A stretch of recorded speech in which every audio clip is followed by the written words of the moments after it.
तर मी अण्णांनाही सांगेल ना, अण्णा मी एवढ्या दिवस तुमचं पण काम केलं, तुम्ही पण मला न्याय नाही देऊ शकले, तर मग मला माझा मार्ग बघावाच लागेल ना. दादांनी त्या लोकांना खूप सारं काही दिलेलं आहे. मला तसं अजून काहीच दिलेलं नाही. मी फक्त काय मागते तर उमेदवारी मागते. जर तिकीटच नाही मिळालं तर?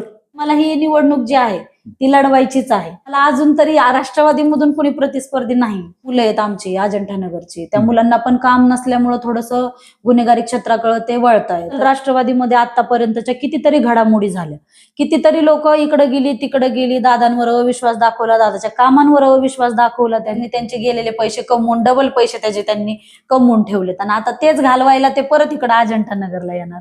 कुंदन गायकवाड जे आहेत ते आमच्या आरक्षित जागेवरती एक बोगस जातीचा दाखला आणून त्याच्यावरती ते हक्क दाखवतायत. जय भारत, जागृती न्यूज मध्ये आपल्या सर्वांचं स्वागत आहे. दर्शक हो, आपल्याला माहितच आहे की आम्ही जागृती न्यूजच्या माध्यमातून राज्यातल्या 29 महानगरपालिकेच्या निवडणुका सुरू झालेल्या आहेत आणि त्या 29 महानगरपालिकेच्या निवडणुकीच्या अनुषंगाने मला नगरसेवक व्हायचे या सदराखाली वेगवेगळ्या इच्छुक उमेदवारांच्या आम्ही मुलाखती घेत आहोत. आता माझ्यासोबत राष्ट्रवादी महिला काँग्रेसच्या सामाजिक न्याय विभाग त्यांच्याकडे आहे, त्या शहराध्यक्ष आहेत गंगाताई संजय धेंडे, ह्या माझ्यासोबत आहेत. आता त्यांनी मागची 2017ची निवडणूक लढवलेली आहे आणि त्या निवडणुकीमध्ये त्यांना 3,000 पेक्षा म्हणजे 3,500 पेक्षा जास्त त्यांना मतं मिळालेली आहेत. त्या विद्यार्थी दशेपासून सामाजिक क्षेत्रामध्ये काम करत आलेले आहेत. सुरुवात त्यांनी महिलांना शिकवण्याच्या पासून म्हणजे साक्षरता अभियानापासून त्यांनी सामाजिक कार्याला सुरुवात केलेली आहे आणि त्यानंतर 2007 साली त्यांच्या घरातूनच निवडणूक लढवली गेली आणि ती अपक्ष होती. त्याच्यानंतर त्यांनी काँग्रेसमध्ये प्रवेश केला, काँग्रेसमध्ये काम केलं आणि 2017ला राष्ट्रवादी काँग्रेसमध्ये त्यांनी ह्या प्रभागातून निवडणूक लढवलेली आहे. अशा गंगाताई माझ्यासोबत आहेत. गंगाताई, सर्वप्रथम आपलं जागृती न्यूजमध्ये स्वागत आहे. धन्यवाद. आपण राष्ट्रवादी काँग्रेसकडून तिकीट मिळवण्यासाठी प्रयत्न करत आहात. सर्वप्रथम ही जी निवडणूक आहे साधारणतः 3-3.5 वर्षाच्या नंतर ही निवडणूक होते. पहिल्यांदा ह्या निवडणुकीकडे तुम्ही कसं बघता? या निवडणुकीकडे कसं बघाल तर खरंच ही निवडणूक आहे ना माझ्यासाठी अत्यंत महत्वाची आहे. कारण गेल्या 9 वर्षामध्ये खूप घडामोडी घडल्या, त्याच्यानंतर ही इलेक्शन लागलेली आहे आणि ह्या इलेक्शनमध्ये गेल्या 9 वर्षामध्ये जो काही प्रवास आतापर्यंतचा आहे अजंठा नगरचा किंवा प्रभाग 11चा, तो अत्यंत वाईट आहे. त्याच्यामुळं खरंच आतापर्यंत सगळ्याच म्हणजे जनतेला पण वाटत होतं, कारण छोट्या मोठ्या कामासाठी नगरसेवक नव्हते, छोट्या मोठ्या कामासाठी कुठले अधिकारी लवकर भेटत नव्हते किंवा इतरही कुठली कामं करायची झाली त्यांची प्रभागातली तर कोणतं काम नीट मार्गी लागत नव्हतं. त्यामुळे लोकांनाही असं वाटत होतं की निवडणुका कधी कधी लागतील. तसंच मलाही ही निवडणूक त्याच्यामुळे अत्यंत महत्वाची आहे, कारण एवढं गेली 9 वर्ष 2017 पासून ते आजपर्यंत आम्ही कामच करतोय आणि वाटच पाहतोय की निवडणूक कधी लागेल आणि ती एकदाची लागली. 2017ला जे तुम्ही निवडणूक लढवली आणि तुम्हाला चांगली मतं मिळाली आणि तुमच्याच प्रतिस्पर्धी तेव्हा कोण होते? 2017ला मी चांगलं मताधिक्य मिळवलं, 2 नंबरची उमेदवार राहिले आणि मला समोरून प्रतिस्पर्धी तेव्हा अश्विनी बोबडे म्हणून होत्या, भीमा बोबडेंच्या मिसेस. त्या 2017ला ज्या दिवशी आमची मतमोजणी होती त्यावेळेस आम्ही सर्वजण एकत्र एकाच ठिकाणी मतमोजणी विभागात होतो. जसा निकाल लागल्या जसं आम्ही बाहेर पडलो तसं आम्ही मतमोजणीच्या ठिकाणी होतो मताचं काउंटिंग करण्यासाठी की आमचं एखादं सुद्धा मत इकडे जाऊ नये. पण ह्या घरी होत्या, त्या समोरून आल्या आणि आम्ही त्या मताच्या तिथला निकाल ऐकून आम्ही त्या कचेरीतून बाहेर पडलो. तिथून जेव्हा आम्ही बाहेर पडलो त्या समोरून आल्या आणि त्या सरळ गळाभेट घेऊन मला त्यांनी एकच वाक्य वापरलं होतं, काही काळजी करू नका, आता इथून पुढचे 5 वर्षाचे नगरसेवक तुम्हीच झालात, मी फक्त निवडून आली. म्हणजे त्या दिवशी तो शब्द बोलला तेव्हा मला कळलं नाही किंवा मला समजलं नाही. मला तेव्हा असं वाटलं होतं की माझ्या कामाचं कौतुक म्हणून किंवा मला एवढं वोटिंग मिळाले आता 2 नंबरचं म्हणून ह्या मला असं म्हणले असतील. पण मला हे आत्ता त्याचं उत्तर मिळालं इतक्या वर्षानंतर की त्या तेव्हा मला ह्याच्याकरता म्हणल्या होत्या, कारण त्यांना माहित होतं की आता इथून पुढच्या काळात ह्याच बाईला काम करायचे, मी काय परत वॉर्डात फिरकणार नाही. अच्छा, म्हणजे त्यांनी वॉर्डामध्ये कुठलीच काम अजिबात नाही. पण आता मग उद्या तुम्ही जर समजा आता निवडणुकीला सामोरे जात आहात तर सुरुवात इथून होते की पक्षाचं तिकीट मिळावं. यासाठी तुमचे काय प्रयत्न आहेत? पक्षाच्या तिकिटासाठी जर म्हणाल तर 2017ला जरी मी समजा पराभूत झाले असेल तरी मी 2017 पासून मी कधीच मागे हटले नाही. मी कायम त्या पक्षाच्या कामामध्ये कार्यरत राहिली. म्हणजे कुठलीही जबाबदारी असो, कुठलंही काम असो, ते मी प्रामाणिकपणे आणि निष्ठेने पार पाडलं. तुम्ही बघितलं असेल राष्ट्रवादीमध्ये आतापर्यंतच्या कितीतरी घडामोडी झाल्या, कितीतरी लोक इकडे गेली तिकडे गेली, दादांवर अविश्वास दाखवला, दादाच्या कामांवर अविश्वास दाखवला त्यांनी. पण आम्ही एक सामान्य कार्यकर्ते म्हणून त्यांच्याकडनं कधीच कुठल्या गोष्टीचा अपेक्षा न ठेवता आम्ही प्रामाणिकपणे आतापर्यंत त्यांचं काम करत आलोय. आणि त्यामुळं मला असं वाटतं की आताच्या ह्या इलेक्शनला त्यांच्याकडून मला ती अपेक्षा आहे की त्यांनी मला त्या कामाची पावती म्हणून हे तिकीट मला त्यांनी अनुसूचित जाती जमातीमधनं द्यायलाच पाहिजे. बरं, आता हा प्रभाग 11 आहे. त्या प्रभाग 11च्या मध्ये कोणकोणते नगर येतात किंवा किती लोकसंख्या आहे, किती मतदार आहेत, पुरुष किती आहेत, महिला किती आहेत, काय सांगाल त्याबद्दल? हा प्रभाग तसा बघायला गेलं ना तर खूप मोठा आहे. म्हणजे हे मिनी आमदारकीचाच वॉर्ड झालाय. जवळजवळ इथं आता म्हणजे जेव्हा आम्ही ऑब्जेक्शन घ्यायच्या अगोदर जेव्हा याद्या आम्हाला जेव्हा कळलं की एवढी नावं इकडे गेली तिकडे गेली तेव्हा ऑब्जेक्शन घ्यायची होते, तेव्हा इथं वोटर फक्त 62,000 होते. आणि आता जेव्हा आम्ही ऑब्जेक्शन घेतलं त्याच्यानंतर तर आता इथं 75,000 वोटिंग झाले. म्हणजे ते कमी झाले का ते वाढले हे तर काही समजलंच नाही. पण 75,000चा हा आता पूर्ण प्रभाग झालेला आहे. बरं. त्याच्यामध्ये महिलांची संख्या बघाल तर 30,588 आहे, पुरुषांची बघाल तर ती 35,834 आहे आणि बाकी मग इतर सगळे. आता या प्रभाग 11 मध्ये प्रभाग 4चा आहे. हे कोणकोणते उमेदवार तुमचे प्रतिस्पर्धी असतील असं वाटते तुम्हाला? आता प्रतिस्पर्धी बघायला गेलो तर म्हणजे म्हणजे राष्ट्रवादी आणि भाजप ह्याच्यातच ही चुरशीची लढत होणार आहे. तसे माझे दुसरे बाकीचे मित्र पक्ष पण आहेतच. पण यांनी काय केलंय बीजेपीचा म्हणजे भाजपच्या आमदारांनी, त्यांनी प्रभाग 1 मधून कुंदन गायकवाड म्हणून जो आहे त्याच्या प्रभागात आरक्षण न मिळाल्यामुळं त्यांनी आमच्या अजंठा नगरच्या म्हणजे प्रभाग 11च्या आरक्षणामध्ये त्यांनी त्यांना इथं आणून आता उभं केलं.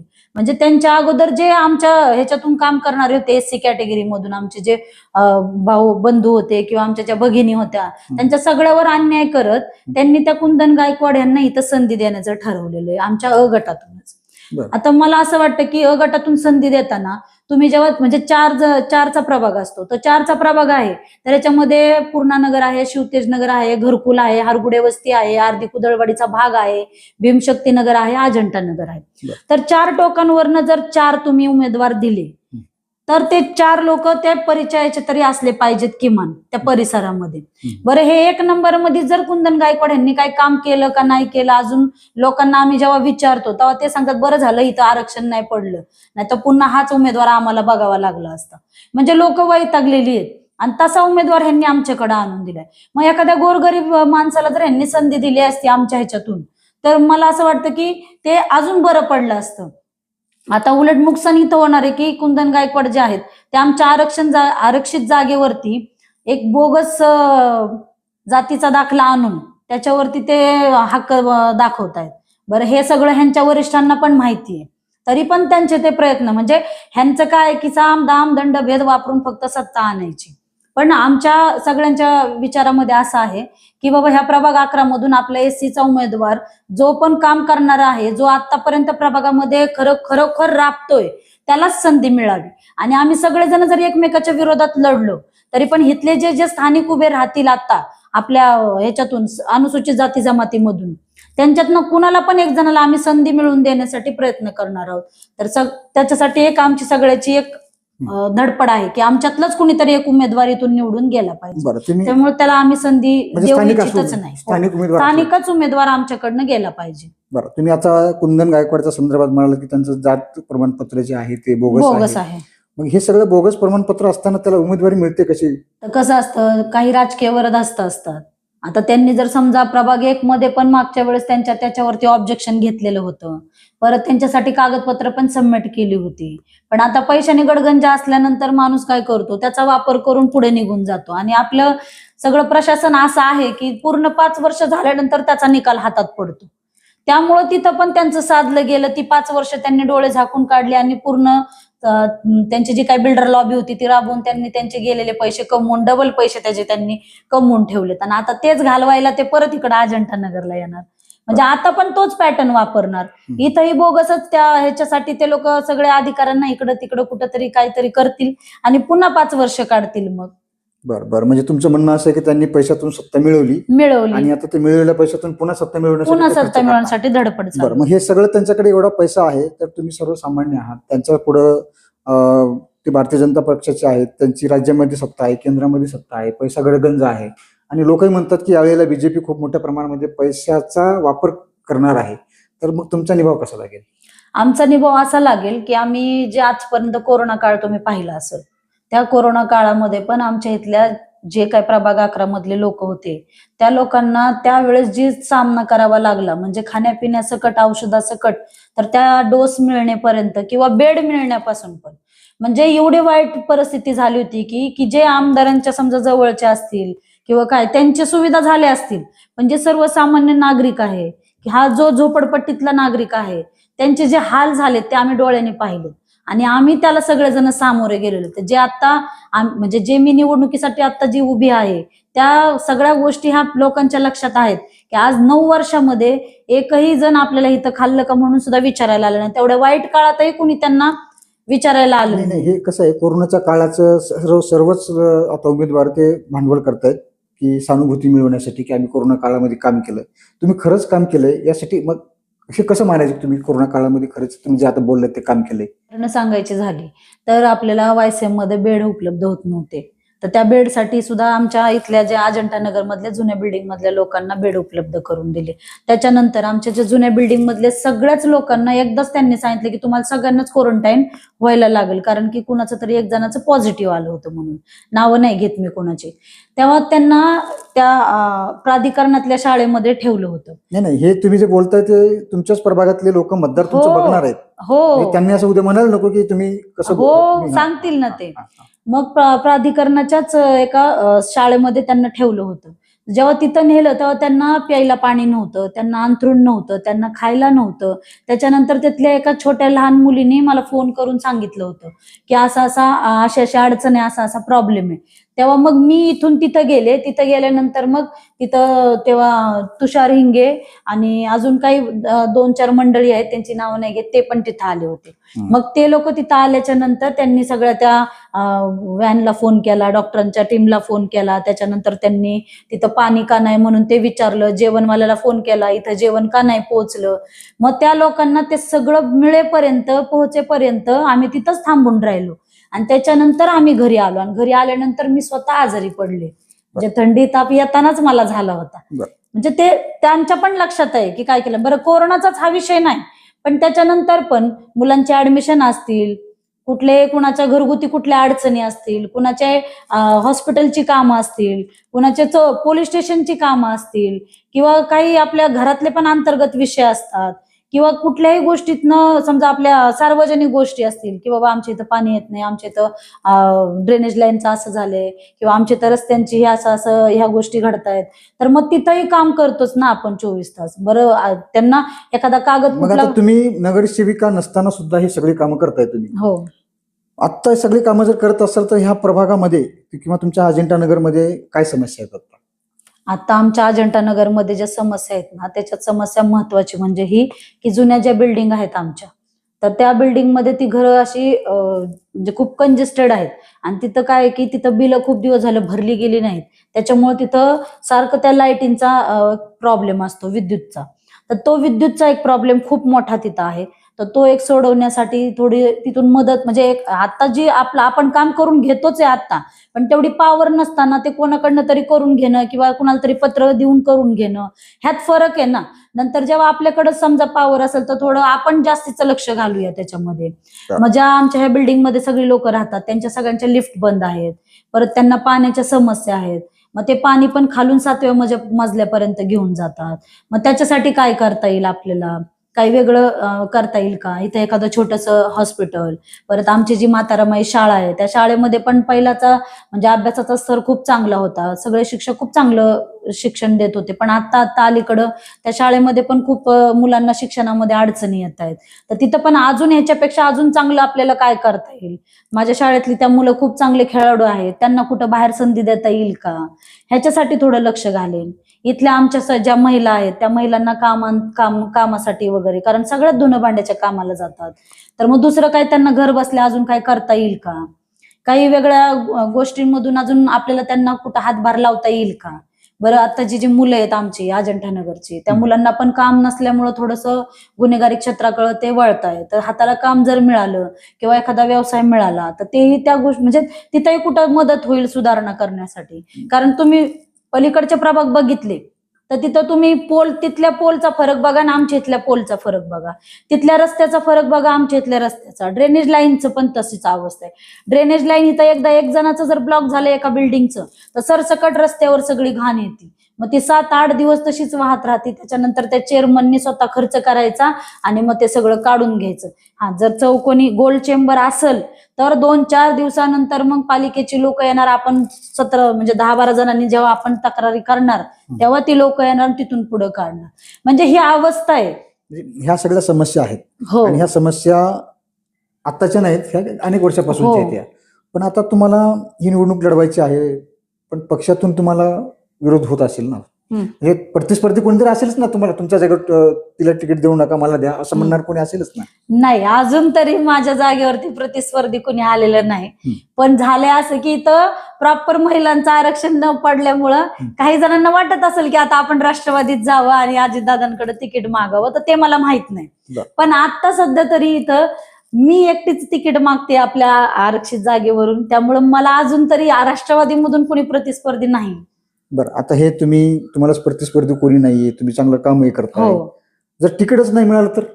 जर तिकीट नाही मिळालं तर मग ते पुढचा पण मला पाऊल उचलावंच लागल ना, कारण मला ही निवडणूक जी आहे ती लढवायचीच आहे आणि त्या लढवायच्या मानसिकतेतूनच मी उतरलेली आहे रिंगणात. आता हे तुम्ही जे बोललात हे पक्ष बघेल, हा चालेल, पक्षशीर्षीने बघितल्यानंतर तुम्हाला तुमच्या तिकिटावरती गडनंतर येईल असं वाटत नाही? अजिबात नाही वाटत. का नाही वाटत त्याचं कारण सांगते. कारण की आज तुम्ही काल परवाचं सगळं सोहळा पाहिला असेल भाजपचा. जर सगळं दादांनी त्या लोकांना खूप सारं काही दिलेलं आहे, मला तसं अजून काहीच दिलेलं नाही. मी फक्त काय मागते तो उमेदवारी मागते, आणि ती उमेदवारी पण माझ्यासारख्या कार्यकर्त्याला, प्रामाणिक कार्यकर्त्याला जर मिळत नसेल तर मग मी माझ्या ह्याच्यासाठी निर्णय घेऊ शकते.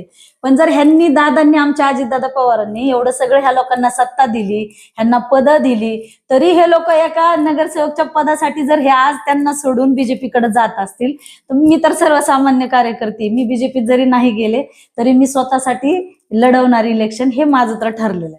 तुम्ही निवडणुकीच्या रिंगणामध्ये उतरलात आणि तुम्हाला तिकीट जर नाही मिळालं तर तुम्ही बंडखोरी करून निवडणूक लढवणारच आहात. तर तुम्ही जे आमदार आहेत पिंपरी याचे अण्णा बनसोडे यांच्या जवळचे मानतात, तुम्हाला मानलं जातं, तुमच्या तिकिटासाठी ते काय प्रयत्न करतील असं वाटत नाही का तुम्हाला? माझ्या तिकिटासाठी आमदार अण्णासाहेब बनसोडे हे खरोखर प्रयत्न करतील, 100% करतील. पण जर तुम्हाला असं वाटत असेल की बाबा नाहीच तुम्हाला तिकीट दिलं तर मी अण्णांनाही सांगेल ना, अण्णा मी एवढ्या दिवस तुमचं पण काम केलं, तुम्ही पण मला न्याय देऊ शकले, तर मग मला माझा मार्ग बघावाच लागेल ना, जरी अण्णा घरातले असले तरी. पण अण्णा मला असं करणार नाही त्याची मला गॅरंटी आहे. कारण की आपण जेव्हा एखाद्या नेत्याचं काम करत असतो तेव्हा त्या नेत्याची पूर्ण माहिती घेऊन, किंवा ते नेता आपल्याबरोबर आजपर्यंत एवढ्या वर्षामध्ये किती कामं आपली करून दिली याच्यावरच अभ्यास असतो ना तो सगळा. तर मला आजपर्यंत मी जे काही आता इथपर्यंत समजा पोहोचली आहे, तर मला अण्णांनी याच्यात खूप मदत केलेली आहे. म्हणजे आता नगरसेवक काम करत नाहीत तर ही जी छोटी मोठी कामं मी आता कॉन्क्रीटची असतील, त्या छोट्या मोठ्या इथल्या ड्रेनेज लाईन मी बदलून घेतल्या होत्या 2, त्याची जर असतील, किंवा इथं मी शाळेचं काम करून घेतलं त्याचं, हॉस्पिटलचं काम मी कितीतरी मुलांना कामाला लावलं, ते कुणाच्या माध्यमातून, तर आमदार अण्णासाहेब बनसोडेंच्या माध्यमातून. त्यामुळे अण्णांना पण माझं काम माहितीये आणि मी खरंच प्रामाणिकपणे त्यांचं काम जसं केलंय तसं मी जनतेचं पण काम करते, माझ्या अजंठा नगर मधल्या सगळ्या लोकांचं पण काम करते. त्यामुळे अण्णा मला नक्की न्याय देतील. बरं, आता थोड्या वेळासाठी असं मानू की तुम्हाला पक्षाने तिकीट दिलं, मतदारही तुमच्या बाजूने कोल देत आहेत, तुम्ही निवडून आलात, तर निवडून आल्याच्या नंतरचं तुमचं ह्या प्रभागाचं काय विजन आहे? विजन म्हणजे माझं हेच असणार आहे की माझा जो प्रभाग आहे तो मॉडेल झाला पाहिजे. कारण की तुम्ही शेजारचे जो प्रभाग म्हणजे माझ्याच प्रभागात प्रभाग 11 मध्येच तुम्ही बघा की किती फरक आहे सगळ्या गोष्टींमध्ये. ह्या प्रभागामध्ये ज्या ज्या गोष्टी आतापर्यंत ह्या नगरसेवकांनी कधीच केले नाहीत त्या गोष्टींचं पूर्णपणे अभ्यास करून त्या गोष्टी मी 100% त्या करणार आणि त्या केल्यानंतर पुन्हा एकदा तुम्हाला बोलवणार. बरं, आता तुम्ही तिकीट मिळालं नाही मिळालं तरी तुम्ही निवडणूक लढवणारच आहात, तर ह्या तुमच्या प्रभाग क्रमांक 11 मधल्या मतदारांना तुमचं काय आव्हान आहे?